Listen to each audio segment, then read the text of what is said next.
this series in which we have been exploring on Sunday mornings, this series in which we've called Differentiate. And I have actually really enjoyed this series. The Sermon on the Mount, this part that we've been looking at, is one of my favorite passages to study and to really know, to explore, and to understand. And I hope it has been meaningful for you as well. It's been interesting as I upload the videos and the audio files to see where sermons go, and there are people all over the world that are listening into our sermons and into also our videos. And so it's fun to think that we might have a reach that is even further than what we see on a Sunday morning. And this morning, as we continue to study Differentiate, what we are studying is this Sermon on the Mount. It is this unique and extended sermon from Jesus. Now, in churches, we get mad when people are longer than 20 to 30 minutes, but this sermon in which Jesus is preaching is like multiple chapters of a book, right? These people were on the mountainside for some time and were expected to remember these things that differentiated them. And I find that fun because I don't think most of us, myself included, would have enjoyed sitting for this whole sermon from Jesus. This unique and extended sermon from Jesus really calls us to be differentiated, to live in a differentiated way, and to also discover a new way of being human. We might also say that Differentiate is our 7-week study through a collection of Jesus' writings and teachings found in the book of Matthew that challenge, remind, and equip us to live in a differentiated way in our neighborhoods and spheres of influence. In the first week, we looked at how Jesus raised the bar to truth-telling and to keeping oaths. The second week, we focused on Jesus' teaching around revenge and also holding grudges. And last week, we explored how God's intent or His purpose behind the commandment to love your neighbor also meant and included loving our enemies. Though there are elements of the Sermon on the Mount found in many of the other Gospels, no other book of the Bible makes them as central, as important, and as clear as Matthew.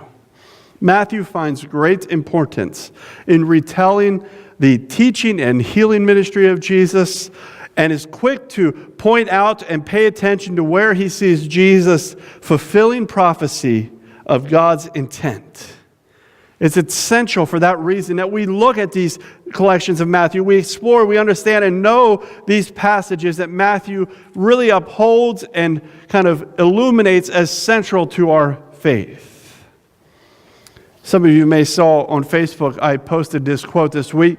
American fitness kind of guru, Richard Simmons, we probably remember him. He was always this goofy guy that had big curly hair throughout the 70s and 80s and maybe even up into the 90s. He was famously known for his comedic appearance, his unique fitness routines.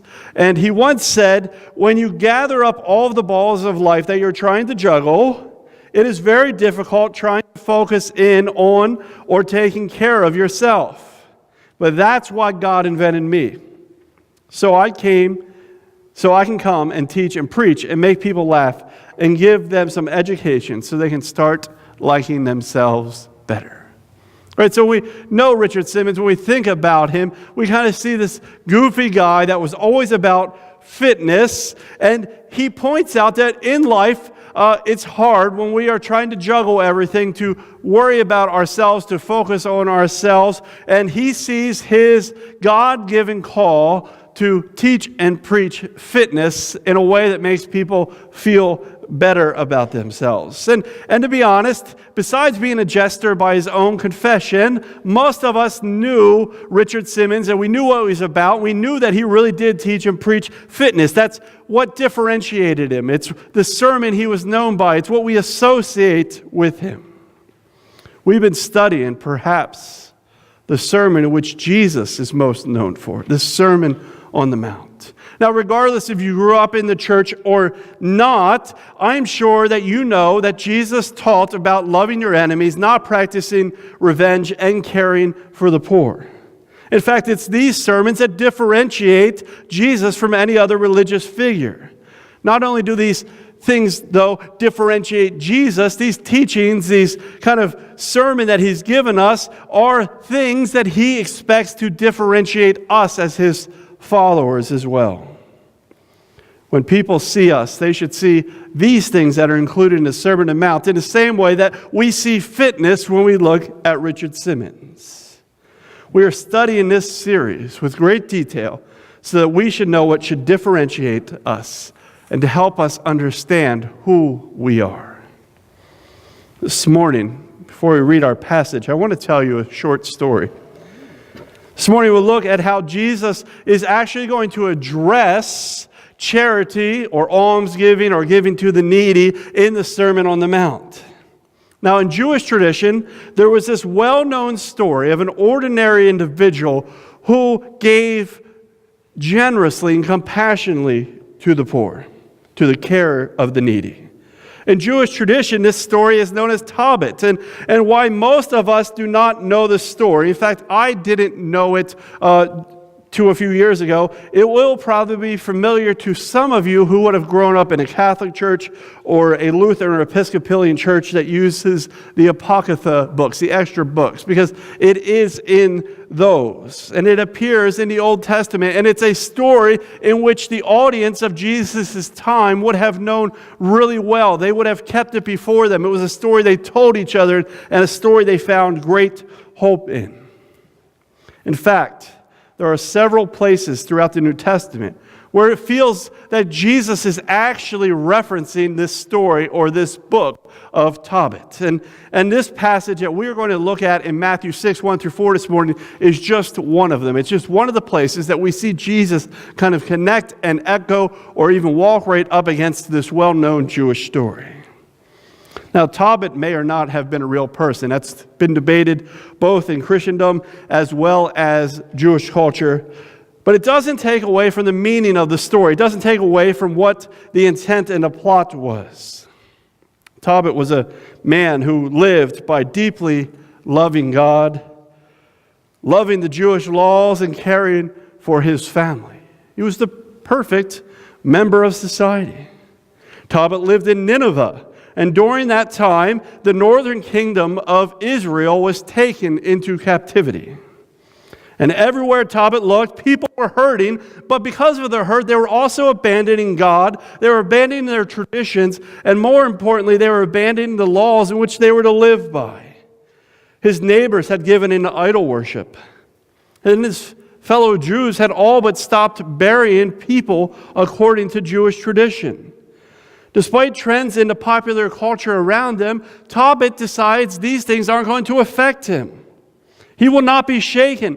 He wanted to live a life that honored God with everything that he was. Now, Tobit came from a wealthy background. And throughout his story, though, that doesn't stop him from struggling with things, including blindness. Despite this, he became known in Jewish society for his right way of living, and also for his compassionate giving to the poor. Tobit knew to live honorably included living a life of charity. It is for this reason that he is actually most remembered, this life of charity. Listen to him write in his own words about charity. Prayer with fasting is good, but better than both is almsgiving with righteousness. A little with righteousness is better than wealth with wrongdoing. It is better to give alms than to lay up gold, for almsgiving saves from death and purges away every sin. Those who give alms will enjoy a full life, but those who commit sin and do wrong are their own worst enemies. Tobit saw that giving to the needy, living a life of charity, was more important than prayer and fasting. He also makes this claim that someone who gives to the poor just a little bit with good motives is better than a person who has lots to give to the poor and gives with bad motives and for selfish reasons. His belief is that giving to the needy brings about this full life, this holistic life. Those same things are what Jesus is actually going to echo and teach on this morning. And in many ways, we can see some similarities to this in Jesus' teaching. About the Tobit Jewish source, the Torah.com writes, Tobit was read as a book that highlighted the importance of charity, which would have appealed to a Jewish community facing poverty and an uncertain socio-economic future. This was a story of hope. It was a story of way of living. It was full of charity, of how to pray and how to fast. It's these three areas from Tobit and rabbinic preaching and teaching, charity, prayer, and fasting, that will actually come to define the way of living by Jewish piety. Interesting, it's these three areas that Jewish piety is defined by, charity, prayer, and fasting, that Jesus is going to begin to address in Matthew 6. Those three things that Tobit taught and modeled that became Jewish culture are now the three things Jesus is going to begin to address in Matthew 6.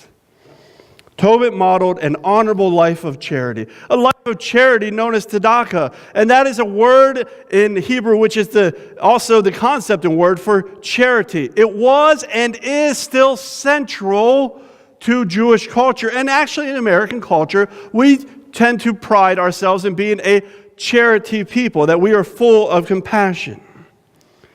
They place charity boxes in places of business and worship, just like we do. We can go to Turkey Hill. We can see that little can there. Somebody's raising money for something. They had banquets and fundraisers to give to the poor. Yeah, we do that. And because they value this intentional part and honorable part of living a life of charity, they began to even promote incentives to draw people to charitable giving. In fact, they almost incorporated it into every worship gathering and every time they met, and they began to have these incentives to get the higher donors out. It's those incentives that Jesus is going to have problems with in this passage. One rabbi for Shabbat writes about this charity word, this tzedakah. It's often translated as charity. It's a mainstay of Jewish life. The sages teach that the world was built upon kindness. But tzedakah goes one step beyond, literally translated as justice or righteousness. Tzedakah tells us that sharing what we have with others isn't something special. It's the honest and just thing to do. Tzedakah is not limited to the gifts of money, but also sharing time, expertise, or even a kind of smile, or all forms of charity. This morning we're going to be reading from Matthew 6, 1 through 4. The way of living a life of charity in which was modeled by Tobit, which was upheld by Jewish piety, begins to struggle in the time of Jesus. Even though Tobit and his story taught that it wasn't important how much we gave, just that it was important we gave with good motives, the Jewish concept begins to change. And even though tzedakah was not bad in any way, it became this legalistic obligation at an institutional level. All those things were beginning to surface at the time of Jesus. Because human beings are broken vessels, we all know that whenever we try to do good things, it's true that sometimes we do good things for bad reasons. Sometimes what motivates us to do good things is really bad reasons or good incentives. In Matthew 6, Jesus is not concerned with his practice of living a life of charity. Rather, he wants to make sure we aren't doing good things for our own fleshy appetites, for the affirmations of others, and for earthly ambitions. And he is going to address that over all of these Jewish teachings of piety, both in giving, prayers, and fasting. In this passage, Jesus certainly wants his followers to bless people because they themselves have been blessed. And in a time where people were struggling with poverty and oppression, charity to them must have seemed unfair. It's a time where the synagogue becomes a place of responding to the poor, and that felt obligatory. Matthew 6, 1 through 4 explains through Jesus' lens both why and how we are supposed to give. Addressing those on the mountainside, Jesus spoke these words: "Be careful not to practice your righteousness in front of others to be seen by them. If you do, you will have no reward from your Father in heaven. So when you give to the needy, do not announce it with trumpets, as the hypocrites do in the synagogues and on the streets, to be honored by others. Truly, I tell you, they have received their reward in full. But when you give to the needy, do not let your left hand know what your right hand is doing, so that your giving may be in secret. Then your Father, who sees what is done in secret, will reward you." This morning, I want us to practice paying attention to the text in which we just read. In many ways, if we had the time, we could compare it to the story of Tobit and also this understanding of tzedakah. But however, I think it's important that in this passage we find the overarching theme, as well as explore some of the key cultural understandings and concepts in which Jesus is addressing. In this passage, the first thing I want us to draw attention to is that Jesus is not concerned with that they are giving, but rather why and how they are. It's obvious Jesus doesn't have a problem with their giving to the poor. He doesn't have a problem with living a life of charity. He doesn't have a problem with the practice of tzedakah as a way of living. Jesus isn't counteracting a teaching or a practice that's in play. He is only telling them a better way to practice it, to live it out. Listen to that first verse again. Be careful not to practice your righteousness in front of others. The word for righteousness there is a really interesting one. It could be translated more literally as your characteristic of needing to be in the right. Do we ever need to be in the right? Are we going to argue about that later with football teams, right? We all have our need to be in the right. Jesus wants no one to love their characteristic of being right. That never happens to us, right? Jesus loves charity for the poor. After all, he started this Sermon on the Mount with the hopeful, "Blessed are those who are poor in spirit, for theirs will be the kingdom of heaven." However, Jesus wants to make sure of two things: both how we give, our actions, and also why we give, our motives inside. He wants to make sure that they are pure in origin. Those pure motives behind our giving should be the very thing that Jesus is teaching from the Sermon on the Mount that differentiates us from everyone else around us. Yes, we may live in a culture that lives lives of charity, but the way that we live lives of charity needs to be even more pure and differentiated from them. The Layman's Bible Commentary points out this about the overarching theme of this passage. The main thrust of this section is that the disciples' piety, almsgiving, and prayer are not to be like that of the hypocrites who did their righteous deeds to be seen and admired by others. And N.T. Wright's comments similar. He says, now in chapter 6, the focus is to begin with on the three things Jesus still sees as standard obligations: giving money, praying, and fasting. In each case, Jesus' point is the same. What matters is motive.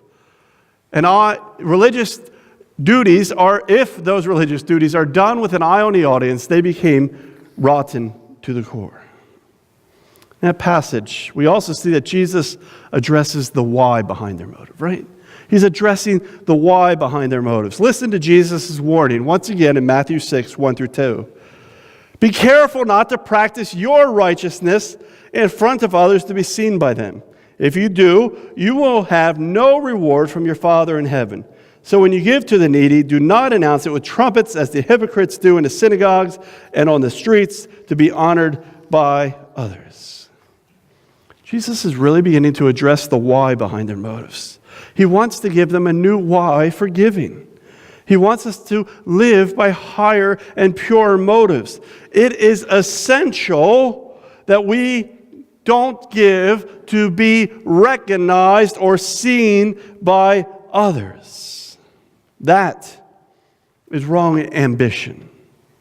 It is essential that we don't announce it because that's craving fleshly appetite in which God has not called us to live out. And it's essential that we don't announce it to be honored. This is not charity, is working and acting for affirmation. We all do these things from time to time, especially craving the affirmations of others. And these things often influence why we do good things. Jesus calls those with these ambitions behind their why hypocrites.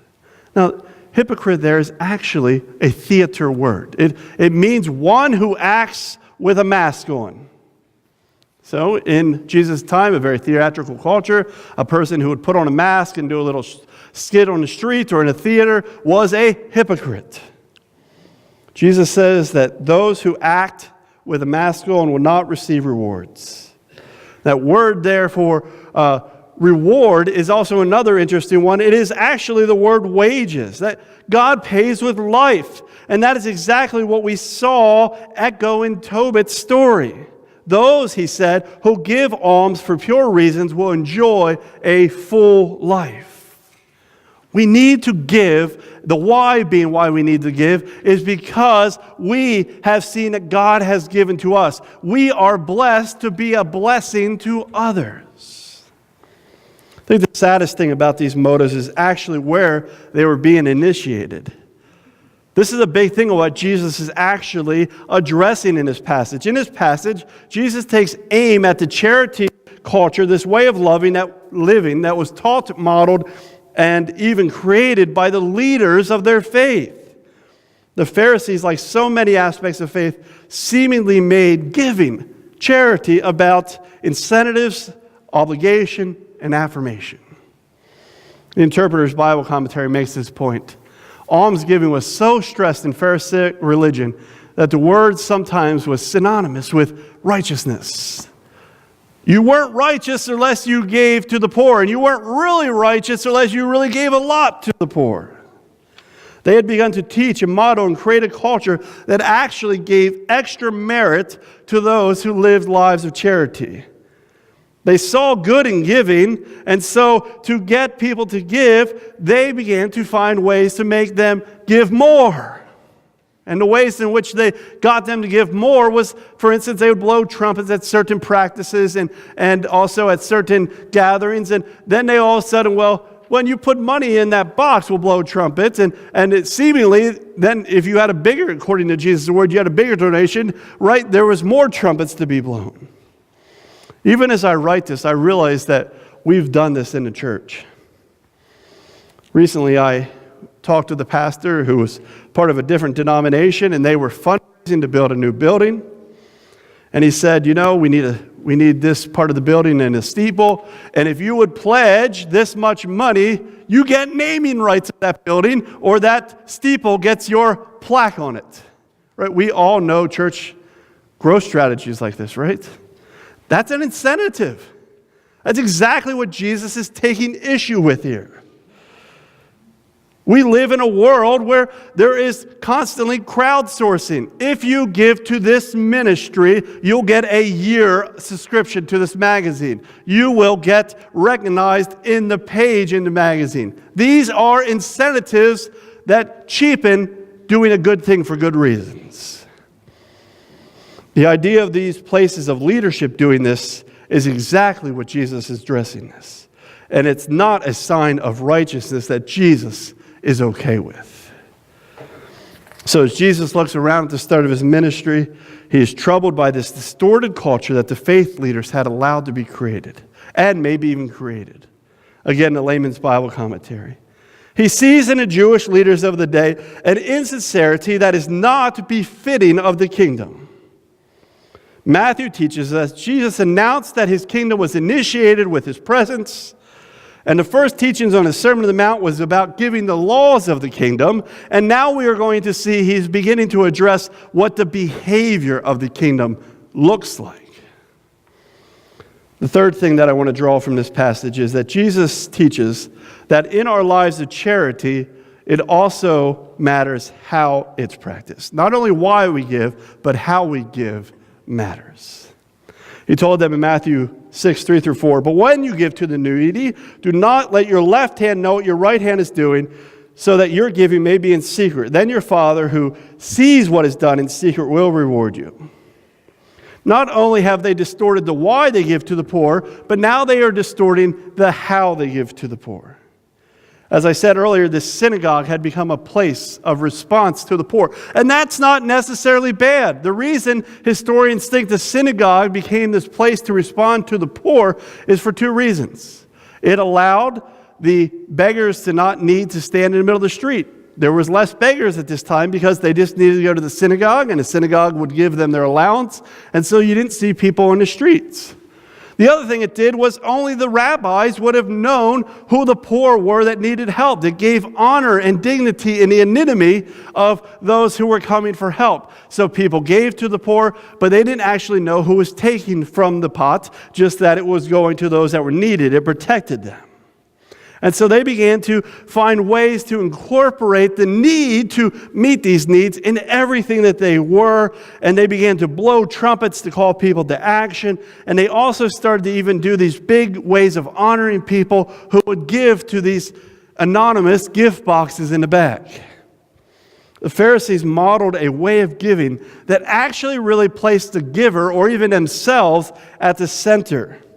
A life of charity not only lives more fully, they believed, but it also betters themselves. And this is still a concept that is in Jewish teaching, that if you give, it will better you. And I watched this rabbi this week teaching on this through the teaching of the Gimel, the Dudah, and the Hey, these words and these alphabet letters that represent physical things as a life of charity. And they believe that if they do this, there will be a betterment for them.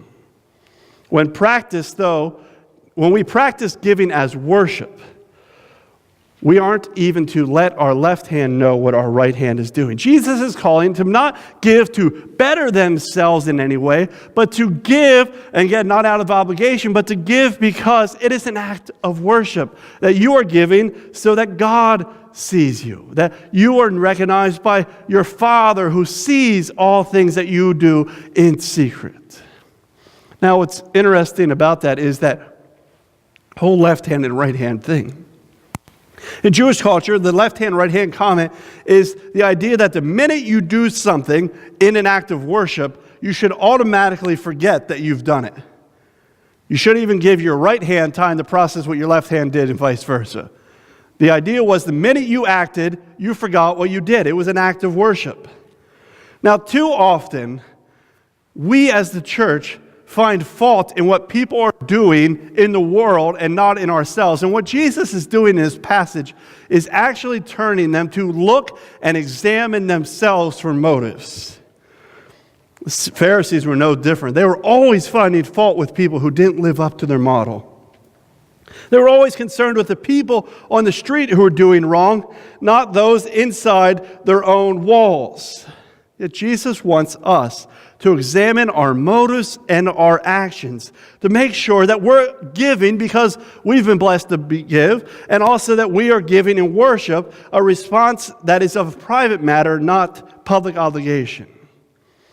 Like these Pharisees, we often find fault with those out there and not with our own actions and motives, or not my own actions and motives. Second century Rabbi Nathan posted this in his writings. There are 10 portions of hypocrisy in the world, 9 in Jerusalem and 1 in the rest of the world. He understood what Jesus was doing. Right? There's always more hypocrisy inside than outside. And if we were writing about the church, we might say there are 10 types of hypocrites in the world, and 9 of them are actually in the church, and only 1 in the secular world. Yet the narrative of the church, as a result of Christendom, politics, and power, seems to be occupied with judging that hypocrite outside and ignoring the 9 that are inside. Jesus is shifting that reality in this passage. He wants his followers, when they get off that mountainside, to examine their own actions, their own motives. And worship is seemingly meaningless unless it's performed solely for his sake and the sake of the kingdom. Living a life of charity was to be an act of worship. Now, I know we all want to live a life of charity, and I think we all understand why and how we are to give for pure reasons. But in all honesty, we are human. We are broken. We are selfish. We distort things, and we have failed too often to examine our own personal actions and motives to make sure that ways that we are acting are actually pure of heart.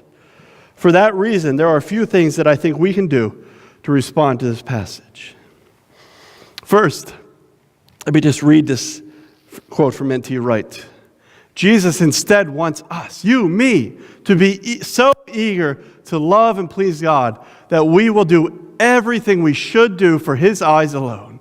For that reason, He gives quite specific instructions on how to be sure of integrity, of the outward appearance being matched by inner reality. We are to live a life of charity because we have experienced God's undeserved charity. The charity we've experienced from God is undeserved. Why would we not want to live a life of charity to bless those around us? We are to give to others as an act of worship, not even allowing ourselves to reflect on what we've done. But more importantly, it's essential we find a way to consistently examine our own hearts, motives, and actions. Jesus makes it clear that those who live lives of unexamined motives and actions are hypocrites or play actors. And I don't want that to define me. I don't want that to define you. And I know you don't want that to define you.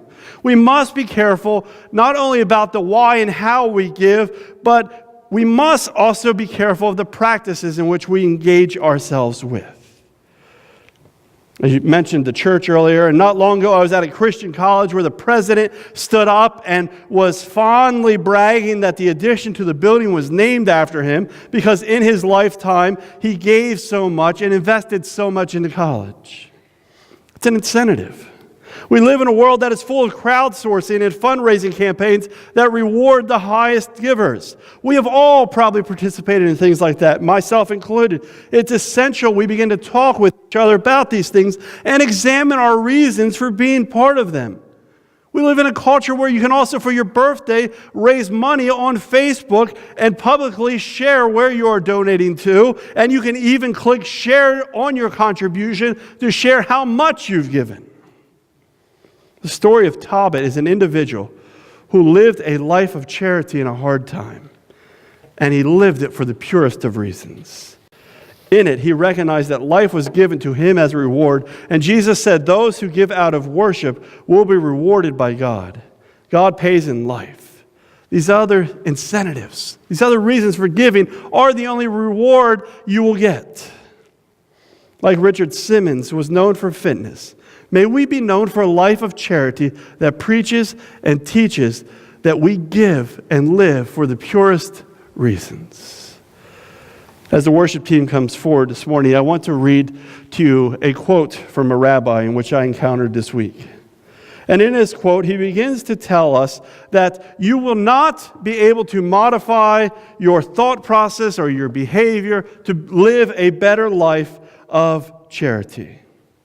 In all honesty, the only thing you can do is experience it for yourself.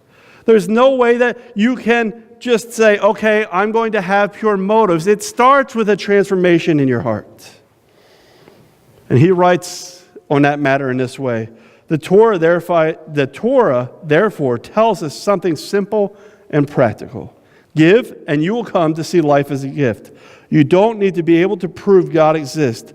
All you need is to be thankful that you exist, and the rest will follow. As long as in your heart you turn to God and realize that you are undeserved of His grace and His blessing, then automatically we will not only prove that God lives through our actions, we will also live a life of pure charity because in our hearts we know that we have been blessed.